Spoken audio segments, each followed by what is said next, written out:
je suis un peu un psychopathe des accents au cinéma. Et pour cette Oui. carte blanche, j'ai voulu me demander un peu pourquoi. Tu as fait mon introspection. Pourquoi ça me gêne autant quand un acteur ou une actrice imite un accent qui n'est pas le sien? Pourquoi ça m'agace quand des personnages parlent un langage trop fabriqué, trop polissé, ou parce que le film a juste la flemme de m'expliquer pourquoi tel ou tel personnage parle de cette façon?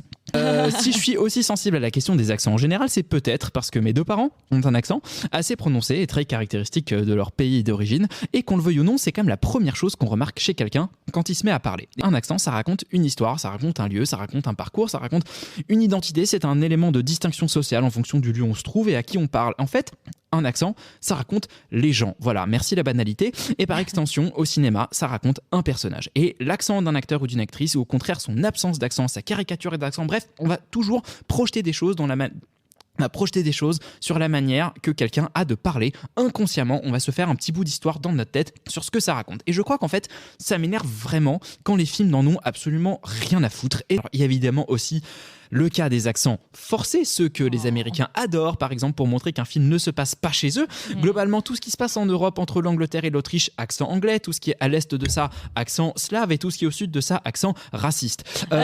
Et je pense notamment à Silence de Scorsese, qui est probablement un de ses plus beaux films, un de ses films les plus profonds et les plus puissants, qui pour moi est ruiné par ces pauvres acteurs, Andrew Garfield, Adam Driver et d'autres, qui doivent parler pendant tout le film en roulant les R, parce que vous comprenez, ils sont portugais et le film se passe au Japon, mais tout le monde parle quand même anglais avec un accent.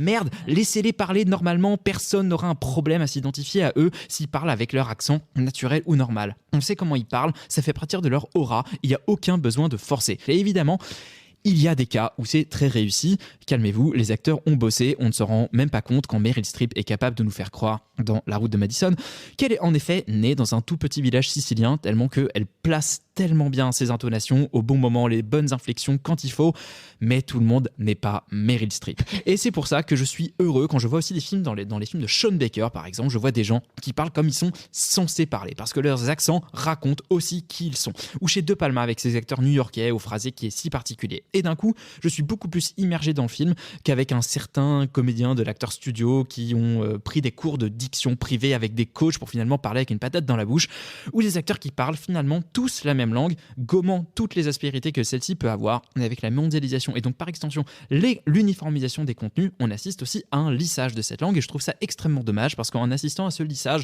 où tout le monde parle le même anglais, le même français, le même italien, j'en sais rien, bref, ce faisant, on efface aussi les spécificités de chacun, ses particularités, et je trouve ça très dommage.